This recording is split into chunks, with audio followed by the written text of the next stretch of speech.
It's been a while, hasn't it? Hi, how you been? It's been over a month, I think, and I kind of just want to take this time to talk about where the heck I've been. For those who aren't here for that and you just don't care, perfectly fine. Timestamps in the description, so you can feel free to skip to the actual topic of the video. But I just kind of want to take this time because it has been a while since I've been on camera in any regard.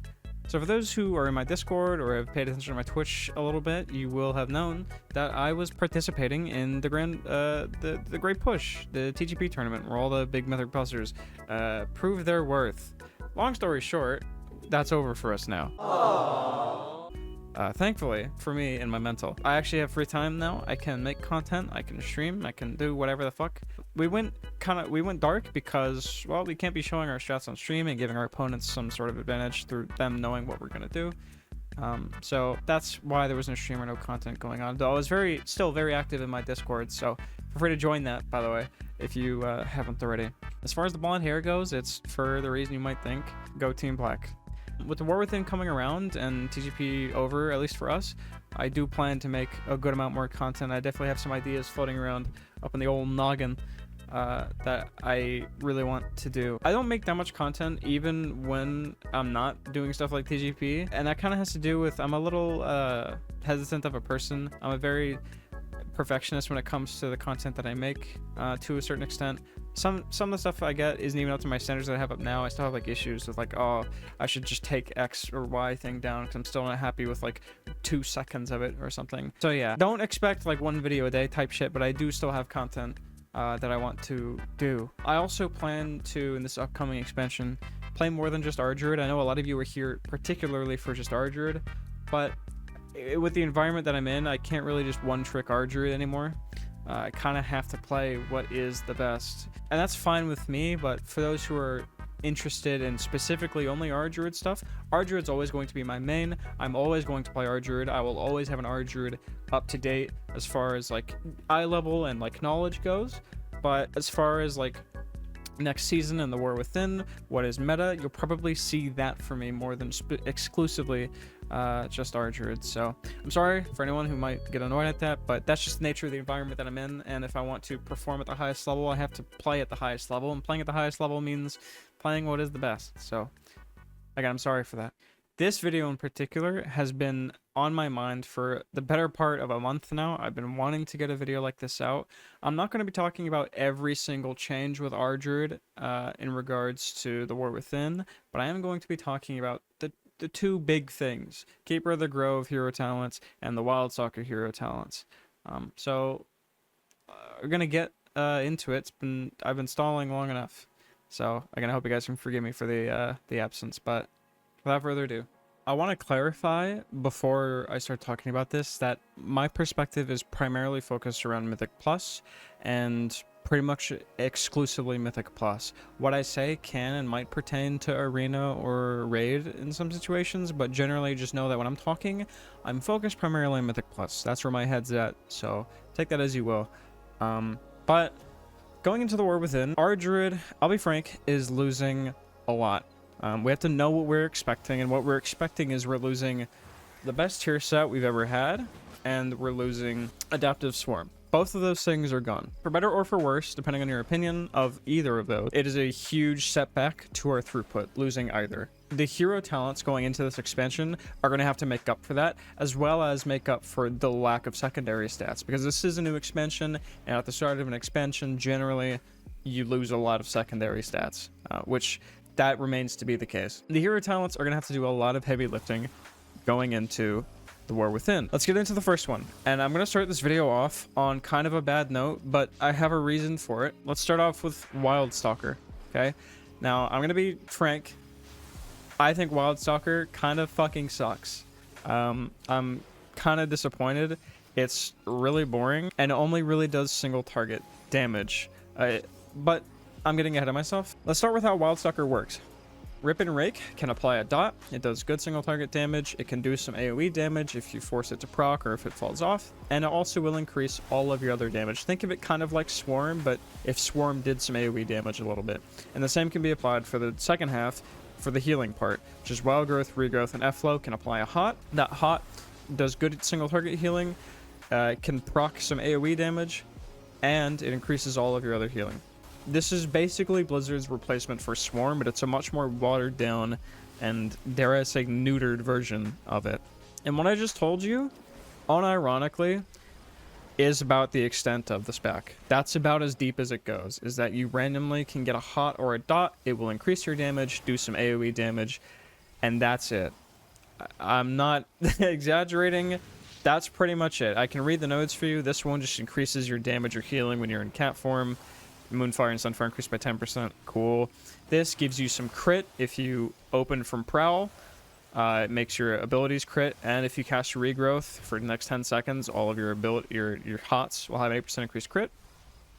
This just is a flat increase to Rip and Ferocious Bite. Rejuve, F-Flow, and Life Bloom get 10% increased healing. Lethal Preservation's a neat idea, but really doesn't do much. It's just, if you cleanse something, you can get a combo point and heal for 4% of maximum HP. If you're at full health, it'll heal someone else, probably the person that you're cleansing. Flower Walk, just during Bark Skin, you get some movement speed, and flowers grow beneath your feet that heal people for a very little amount. It's not very much. Entangling Vortex, just when you Vortex, things will get rooted. I personally don't value this. You're probably just always going to default to the Throughput, which is Bark Skin. 10% increased healing received to you versus your Regrowth healing to yourself is 50%. You can kind of go either. I think generally healing increased to you by 10% is nice. You can kind of think of this as like Leech in some way. It's not quite Leech, but it's kind of like Leech. You just get 10% increased healing.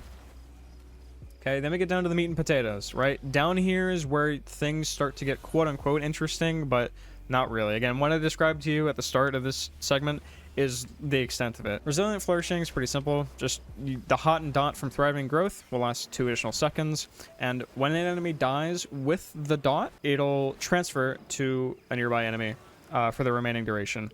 That's pretty much it. Basically just, you won't ever lose full value on your Bloodseeker Vines unless it's literally the last mob in the pack that dies with it, which is kind of nice, I guess. But the other one, Root Network, each active Bloodseeker Vine increases your damage your abilities deal by 2%, and same for Symbiotic Blooms just for your healing. I think this is going to be BIS just because it's just a flat damage and healing increase, no thought behind it, and it affects your healing as well.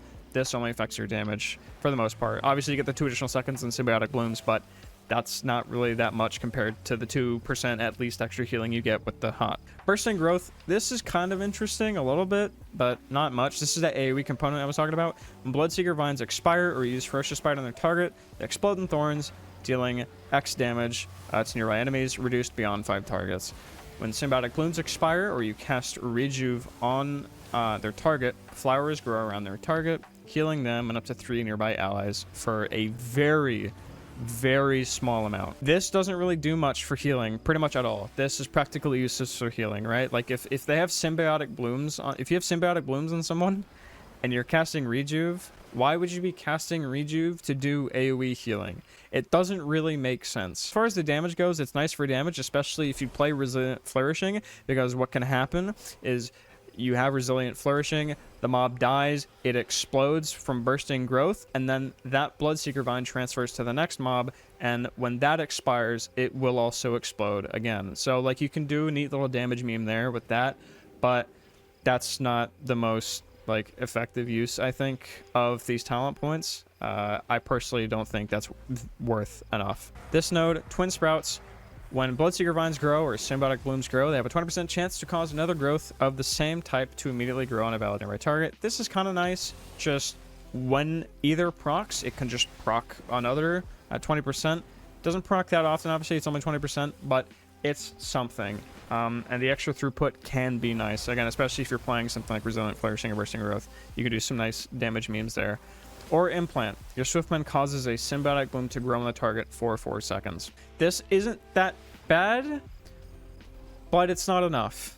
I think, honestly, you can play both of these and it's fine, but this one nets you more damage and healing. This one only nets you more healing, so you kind of just have to make the call yourself. This is definitely dependable. It's not random. Just when you Swiftman somebody, they will get a Symbiotic Bloom, but it's kind of antithetical because, again, when you Swiftman somebody, at least in hierarchies, normally that should be enough for the most part.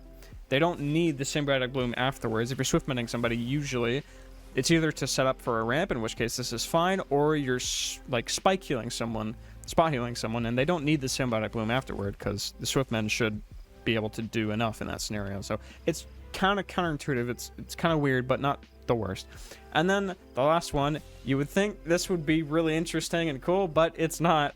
Bloodseeker Vine increases the damage your abilities deal to affected enemies by 5%, and Symbiotic Blooms increases the healing your spells do to affected targets by 6%. That's it. All of this pretty much is focused around a single dot or hot that just X increases your throughput. And normally this wouldn't be a problem because you could say, well, it didn't Swarm literally do just that? Swarm it did. Swarm was basically, this is basically just Swarm with a little extra. But the problem is, one, the throughput is like not even cut in half, it's quartered.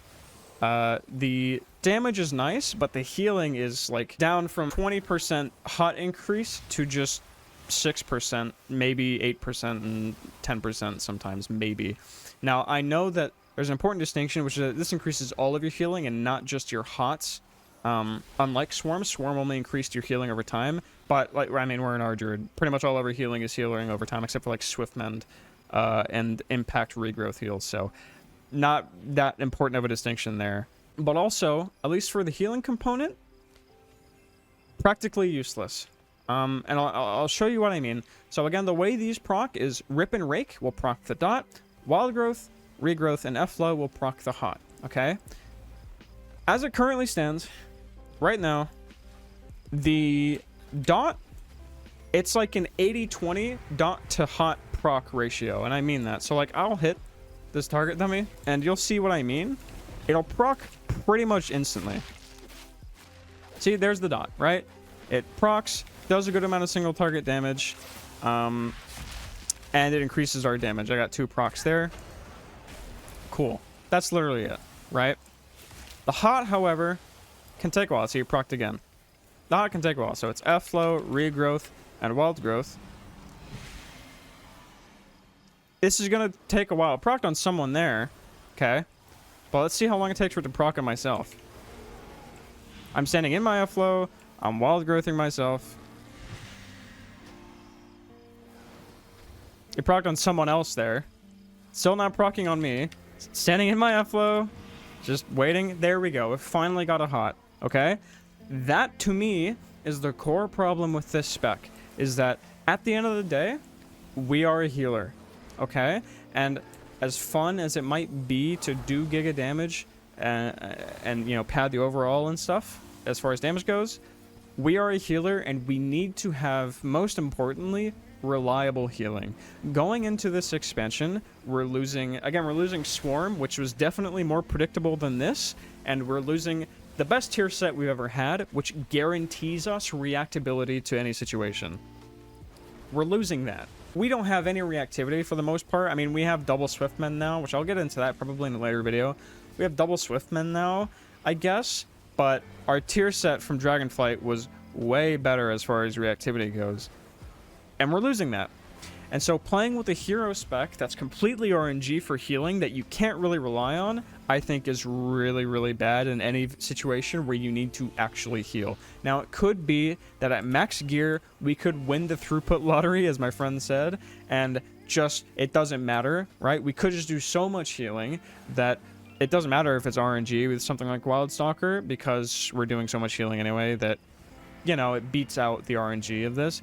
But I don't think that's the case. In my testing, that's not the case. Even with an Augmentation Evoker and a Mage, you still need to know how much healing you're going to do in certain scenarios, and Wildstalker doesn't cut it. Again, as fun as it might be.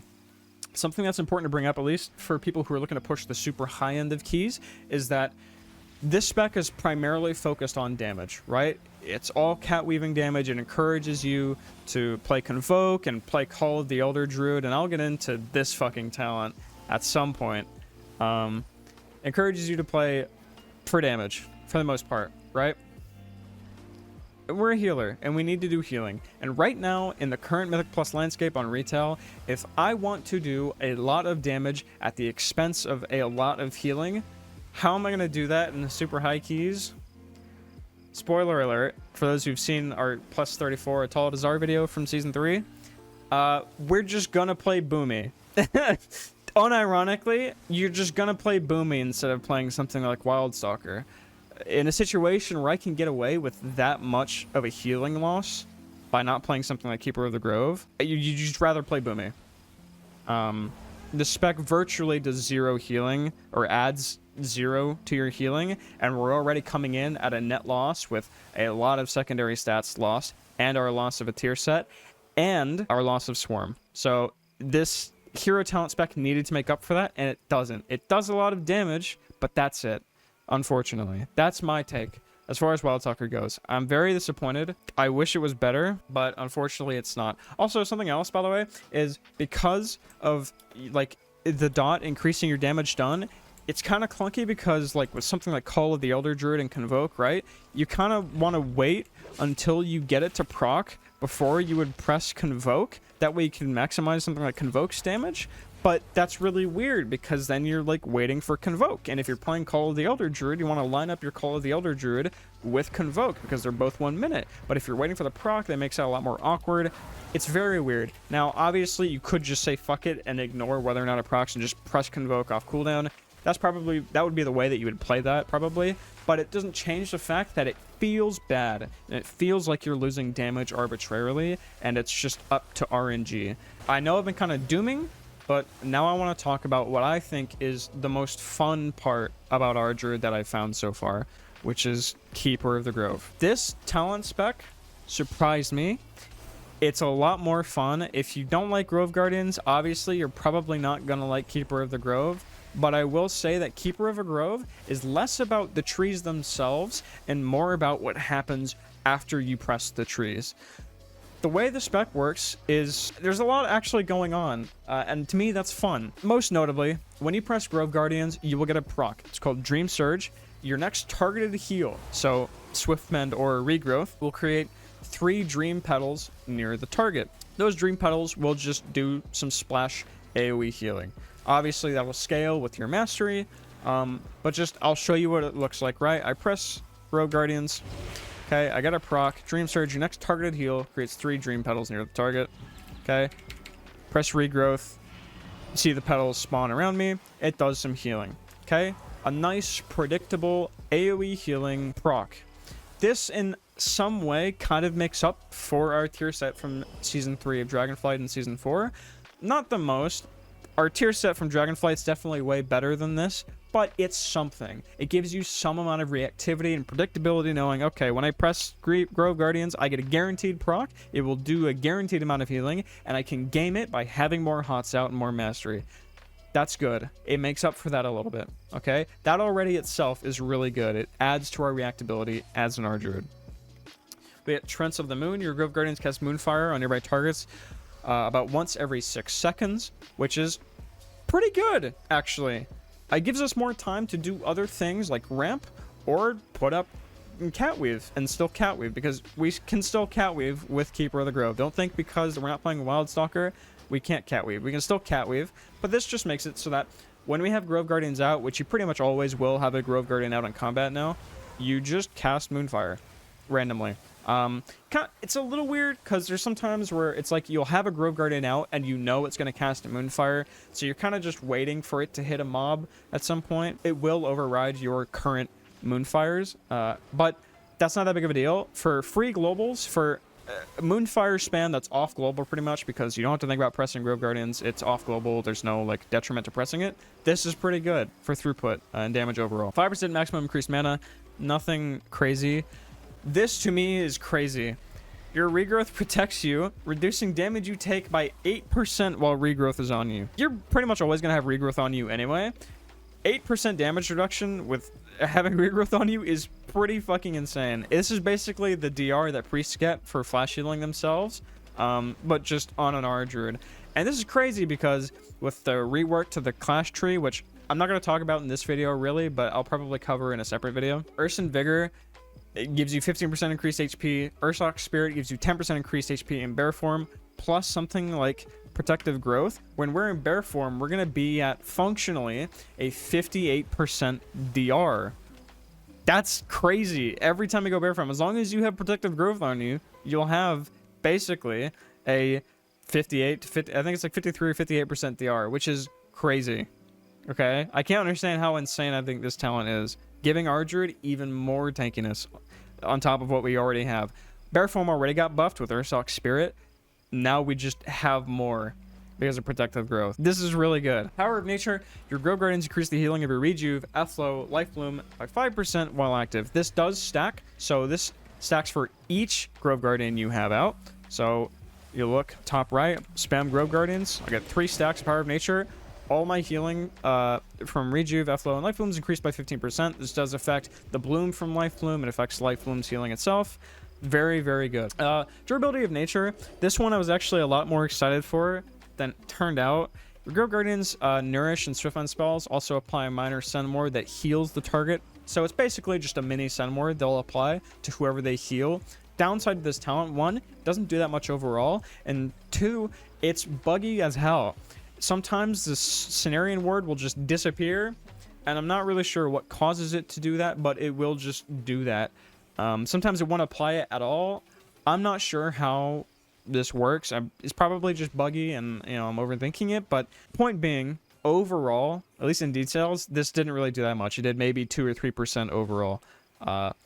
That's not worth to me versus Power of Nature, which is predictable, guaranteed, 5% for each Grove Guardian you have out on all this stuff. I think this is way better. Grove's Inspiration. Wrath, Starfire damage increased by 10%. Regrowth, Wild Growth, and Swiftmend healing increased by 6%. Just a flat throughput increase. We're still going to be cat weaving in the spec, so don't worry about the Starfire thing if you like to cat weave. You're probably going to be pressing Starfire a similar amount to where you currently do in Dragonflight.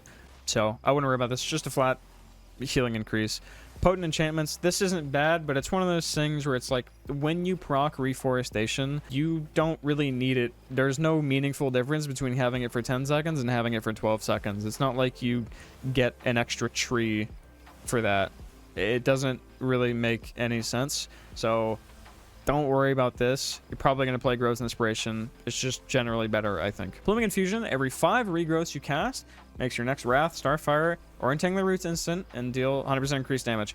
What that means is basically sometimes you're going to get a proc for Starfire and you'll just Starfire. It'll be instant and that's it. That's the extent of it. Obviously, yes, you can use it for Wrath and Entangling Roots or whatever. Like on single target, you can use it for Wrath, but generally what this talent means is you're going to get a proc every now and again for Starfire. You press it, it's instant and does 100% increased damage. It's okay. It's pretty good. That's what I mean, by the way. This spec doesn't just do healing. It also does some damage. Every 5 Star Surges you cast makes your next Regrowth or Entangling Roots instant. That you can pretty much ignore. You probably don't have the talent points to spare in Star Surge anyway, and the proc that you get from it isn't really that useful. Making Entangling Roots or Regrowth instant isn't all that valuable, especially when you have something like NS. And Regrowth itself is only 1 global. It being instant doesn't really change anything. It's not like you're saving a global by it being instant. You're just saving a cast bar, but you're still going to be on global no matter what. So I wouldn't worry about that second part. The first part itself is pretty nice, though. Power of the Dream. Healing spells cast a Dream Surge generate an additional Dream Petal. So normally this would generate only 2 Dream Petals. Whenever you press Grove Guardians, you get the proc, right? It does some AoE healing. Normally it would only generate 2. But with this talent, you generate 3. I think you're generally going to prefer this over Control of the Dream. Control of the Dream is kind of weird. I personally don't value this that much, if any at all. Time elapsed while your major abilities are available to be used is subtracted from the ability's next cooldown after the next time you use it, up to 15 seconds. Affects Nature Swiftness, Incarn, and Convoke. What this means is that, basically, if you don't use one of those abilities for 15 seconds after it comes off cooldown, the next time you press it, it'll take 15 seconds off of its cooldown. That's all that means. This doesn't really add anything. It basically just means that either if you're lazy with timing your cooldowns, or there's just a gap where you don't need to press anything, it'll just make your next one come up 15 seconds faster. You get punished less for not timing your cooldowns well, pretty much. And I don't really value that versus just actual extra throughput and reactivity with having an extra Dream Petal during Dream Surge. So that's my take on that. I don't value this talent point really at all. Control of the Dream. Early Spring, Grove Guardians cooldown reduced by 3 seconds. Versus Bounteous Bloom, your Grove Guardians healings increased by 20 seconds. Bounteous Bloom would have a lot more value if you were playing something like Durability of Nature, which applies that Send Ward, because that Send Ward is from them. It would give it a lot more value, but as it stands, you don't play Durability of Nature, I don't think. Or even if Durability of Nature was good, Bounty's Bloom just doesn't do enough. Whereas early spring, the more Grove Guardians you cast, you get more Moonfires, you're getting more Dream Surges, you're getting more Power of Nature. It's just all around very good. And then the last one, simple but reliable. Each of your Grove Guardians increases your healing done by 3% while active. This is very good. Just, you press Grove Guardians, not only are you getting the increase in healing from just pressing Grove Guardians itself and getting a Dream Surge, also, it's just buffing all of your healing. You can get to a point where if you're playing Incarn, for example, and you have like 5 trees out at once, you can get a 15% healing increase on top of just having all those trees out. 5 stacks on Power of Nature. It's a good time. You may have noticed that I skipped over one point, okay? Because to me, this is the most broken point of them all. Snarius Might. Casting Swiftmend increases your haste by 10% for 6 seconds. This, to me, is insane. Going into an expansion where we're losing a shit ton of secondary stats and having low haste, a talent like this adds so much, especially at the start of an expansion, to the game plan. We like haste as our Druid. No matter what point in an expansion it is, we love haste. We can't get enough of it. Okay? Being able to reliably get 10% haste adds so much to our ability to heal and also do damage, because everything we do is affected by haste, right? That on top of the new talent point Prosperity, your Swiftmend now has 2 charges. Now we can just Swiftmend even more often and more freely whenever we want. That coupled with, and I didn't mention this earlier because it's not that important except for what I'm talking about now, that on top of our tier set, our healing is increased by 8% when consuming Soul of the Forest bonus. And for 6 seconds afterwards, Swiftmend has a lot of value in going into Season 1. You have 2 charges of it. You have Snarius Might. When you press Swiftmend, you get 10% haste. And when you press Swiftmend and use Soul of the Forest, you also get 8% healing. Okay? And pressing 3 Swiftmends gives you Incarnation Tree of Life, which works with Keeper of the Grove, because you spawn trees from Keeper. Like, do you get what I'm saying? There's a lot of value going into this hero spec, and it's a lot of fun. You get so much more reactivity, and I think most importantly, you get a shit ton of haste. I can't understate how much haste this gives you. I'm at 34% haste, right? The way this works, it's not just a flat 10%, it's 10% of your current haste. So it scales off of your current haste and adds it on to it, right? So I'll take 10% of what my current haste value is and add on to its current state. So 34%, right? Okay, if I Swiftmend myself, watch how much I get. I go from 34% to 49% haste. And this will be up practically all the time, because you're going to be Swiftmending constantly in this patch. This is so good. I cannot stress it enough how good it feels. This spec, when you get going with, let's say you're playing with Bloodlust and whatever, and you're doing a bunch of healing, this spec plays so fast and it feels very good. Just I'm not even talking about balance wise feels good, just it feels good to play. I think you're probably going to play Keeper of the Grove for all the reasons that I mentioned. I started the video off talking about how unfortunate I think Wildstalker is, and that's because I wanted there to be light at the end of the tunnel. I think Keeper of the Grove, if you don't like Grove Guardians, just know that it has less to do with the Grove Guardians themselves and has more to do with what you do after the Grove Guardians, right? Grove Guardians don't actually do anything in Keeper of the Grove. When you press them, however, you get bonuses for pressing them. That's how you should look at it if you don't like Grove Guardians. So keep that in mind. But again, I highly recommend going into this expansion that you play Keeper of the Grove, because I foresee that as probably being the best hero talent spec, at least for keys. For a raid, it's probably Keeper of the Grove too, though I'm not a raider. I wouldn't trust me the most on that. It's probably Keeper of the Grove, and Arena also probably Keeper of the Grove. Arena is weird though. I mean, it could be Wildstalker, but it is what it is. Just to reiterate, Wildstalker, as it currently stands, just doesn't do anything for healing. It's just completely unreliable, and you don't know whether or not you're going to get that hot to proc. or if it's going to proc on the right person. And that's why I don't think, that's the main reason why I don't think you're going to play Wildstalker. Even if it ends up doing a lot of damage, it's just too unreliable. Keeper of the Grove, however, is reliable and fast and fun. Take that how you will. I'll probably make a video talking about stuff like Trank and Call of the Elder Druid and Dream of Cenarius and Convoke and all the class tree changes, but I wanted to get this video out now because I felt like it was the most pertinent and what people would be most looking for information on. So that's it. I hope you guys enjoyed. Please talk to me, yell at me in the comments. I absolutely want to know what your guys' opinions are. I haven't had the most time to be able to test everything on the beta, everything that I wanted to test, but in my testing, this is the conclusion that I came across, which is Keeper of the Grove. So again, please tell me if I'm wrong, tell me other stuff I may have missed talking about, interactions, anything. I would love to hear it. And thank you guys so much for watching. I love you all very much. I'll try not to be missing in action for another month or two. I hope you guys have a fantastic rest of your day. So take care. I'm gonna go and gamble on the black market auction house. Goodbye. Later. Ah!